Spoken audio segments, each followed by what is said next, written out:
Breaking news చూస్తున్నాం. తెలంగాణలో జరగనున్న 5 ఎమ్మెల్యే కోట ఎమ్మెల్సీ స్థానాలు ఏకగ్రీవమయ్యాయి. ఈ మేరకు ఎన్నికల అధికారులు అధికారిక ప్రకటన జారీ చేశారు. ఏకగ్రీవమైన ఎమ్మెల్సీలకు ధృవీకరణ పత్రాలు జారీ చేశారు. తెలంగాణలో ఎమ్మెల్యే కోట ఎమ్మెల్సీలుగా విజయశాంతి, దాసోజు శ్రవణ్, అద్దంకి దయాకర్, శంకర్ నాయక్, సత్యం నామినేషన్లు దాఖలు చేశారు. వీరితో పాటుగా మరో 6 నామినేషన్లు దాఖలు చేయగా నామినేషన్లు సరిగా దాఖలు చేయని కారణంగా అవి తిరస్కరించబడ్డాయి. దీంతో 5 ఏకగ్రీవమయ్యారు. అసెంబ్లీ ఎమ్మెల్యే సంఖ్యాబలం ఆధారంగా కాంగ్రెస్కు 4 స్థానాలు రాగా వాటిలో ఒకటి పొత్తులో భాగంగా సిపిఐకి కేటాయించింది. ఫలితంగా కాంగ్రెస్ నుండి విజయశాంతి, అద్దంకి దయాకర్, శంకర్ నాయకులు, సిపిఐ నుంచి సత్యం నామినేషన్ వేశారు. ఇక బీఆర్ఎస్కు 1 స్థానం రాగా ఆ పార్టీ నుంచి దాసోజు శ్రవణ్ నామినేషన్ దాఖలు చేశారు. కాగా వీరంతా ఏకగ్రీవంగా అయినట్టు ఈసీ ప్రకటించింది.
తెలంగాణలో జరగనున్న 5 ఎమ్మెల్యే కోట ఎమ్మెల్సీ స్థానాలు ఏకగ్రీవమయ్యాయి.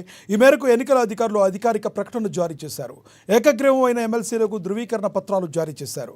తెలంగాణలో ఎమ్మెల్యే కోట ఎమ్మెల్సీలుగా విజయశాంతి, దాసోజు శ్రవణ్, అద్దంకి దయాకర్, శంకర్ నాయక్, సత్యం నామినేషన్లు దాఖలు చేశారు.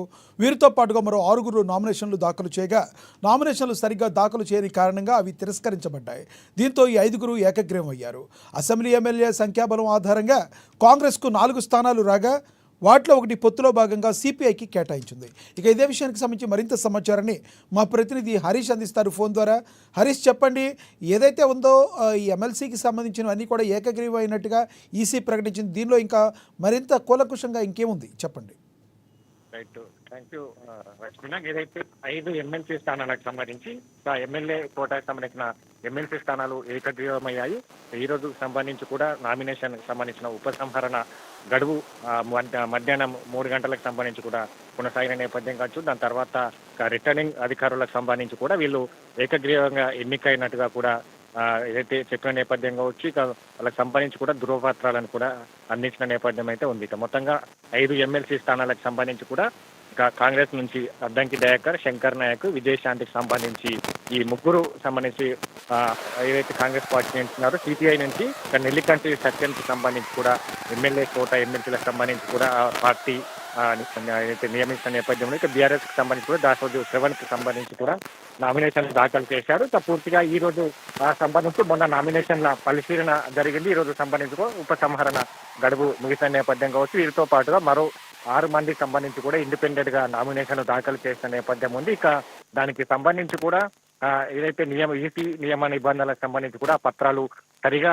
లేనట్టుగా కూడా ఈ నామినేషన్ సంబంధించిన పరిశీలనలో తేలిన నేపథ్యం అయితే కనిపిస్తా ఉంది. ఒక ఇండిపెండెంట్ కి సంబంధించిన క్యాండిడేట్ కి సంబంధించి నామినేషన్ దాఖలు చేస్తే 10 మంది ఎమ్మెల్యేల మద్దతుతో కూడిన సంతకాలను నామినేషన్ పత్రాలతో సంబంధించిన వివరాలను ఇవ్వాలి. ఆ వివరాలన్నిటి కూడా సరిగా లేవని అయితే నామినేషన్ పరిశీలనలకు సంబంధించి కూడా ఈసీ పరిగణలోకి వచ్చిన నేపథ్యం కావచ్చు. అన్నిటికి సంబంధించి కూడా తిరస్కరించబడిన నేపథ్యంలో 5గురికి సంబంధించి కూడా ఏకగ్రీవంగా ఎన్నికైనట్టుగా కూడా ధృవపత్రాలకు సంబంధించి కూడా ఆర్ఓ అధికారి ఈ 5గురికి సంబంధించి కూడా ధృవపత్రాలు అందించిన నేపథ్యం అయితే కనిపిస్తా ఉన్నది. ఇక ఈ సంబంధించి కూడా వాళ్ళు 29వ తేదీకి సంబంధించి కూడా బాధ్యతను చేపట్టే అవకాశాలు అయితే కనిపిస్తాయి. ఎందుకంటే ఇక ఈ నెల 29 తేదీ వరకు సంబంధించి కూడా ఇప్పుడు కొనసాగుతున్న ఎమ్మెల్సీలకు సంబంధించిన గడువు ఉన్నది కాబట్టి ఇక వారికి సంబంధించి 29వ తేదీన కూడా అధికారికంగా బాధ్యతలు చేపట్టే అవకాశం అయితే ఉంది. లక్ష్మీనాథ్. Thank you Harish.